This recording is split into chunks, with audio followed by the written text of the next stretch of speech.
ராணுவத்தினரால் ஆக்கிரமிக்கப்பட்டுள்ள மக்களின் காணிகளை விடுவிக்க கோரி வடக்கின் சில பகுதிகளில் கவனஈர்ப்பு போராட்டங்கள் இன்று முன்னெடுக்கப்பட்டன. ஜனநாயகத்திற்கான வடக்கு இளைஞர்களால் இந்த கவனஈர்ப்பு போராட்டங்கள் ஏற்பாடு செய்யப்பட்டிருந்தன. வவுனியா குடியிருப்பு பகுதியில் அமைந்துள்ள ராணுவ முகாமுக்கு முன்பாக ஜனநாயகத்திற்கான வடக்கு இளைஞர்கள் பிரதிநிதிகள் கவனஈர்ப்பு நடவடிக்கையில் ஈடுபட்டனர். ராணுவம் பொதுமக்களின் காணிகளை அபகரித்துள்ளமையால் வடபகுதி மக்கள் பல்வேறு இன்னல்களை எதிர்நோக்கி வருவதாகவும் இதன் காரணமாக பொதுமக்களின் காணிகளிலிருந்து ராணுவம் வெளியேற வேண்டும் எனவும் கவனஈர்ப்பு போராட்டத்தில் ஈடுபட்டவர்கள் தெரிவித்தனர். யுத்தம் முடிவடைந்த பின்பு இந்த நல்லாட்சி அரசாங்கத்திலே ஒரு பொதுவான ஒரு வாழ்க்கை முறை இன்னும் ஏற்படுத்தப்படவில்லை.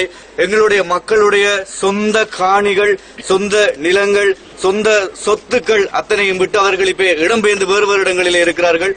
உண்மையிலே இந்த ராணுவம் எங்களுடைய மக்களுடைய காணிகளிலும் பொது இடங்களிலும் இருந்து விலகி எங்களுடைய மக்களுடைய சகஜ வாழ்க்கைக்கு இடமளிக்க வேண்டும் என்பது எங்களுடைய இந்த அத்தனை இளைஞர்களுடைய வேண்டுகோளாக இருக்கிறது.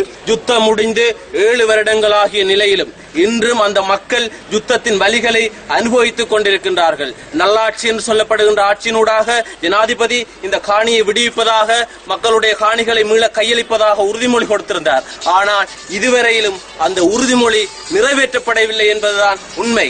ராணுவத்தினர் மக்களுடைய காணிகளில் இருக்கின்றார்கள். அந்த காணிகள் வியாபாரம் செய்கின்றார்கள், வியாபார ஸ்தாபனங்களை நடத்துகின்றார்கள், பண்ணைகளை நடத்துகின்றார்கள், உல்லாச விடுதிகளை கூட நடத்துகின்றார்கள். ஆனால் அந்த காணிக்குரிய மக்களோ இன்றும் அகதி முகாம்களில் இருந்து கொண்டிருக்கிறார்கள். அதனையடுத்து ஓமந்தை பகுதியில் உள்ள ராணுவ முகாமிற்கு முன்பாக கவனஈர்ப்பு நடவடிக்கையில் ஈடுபட்டனர்.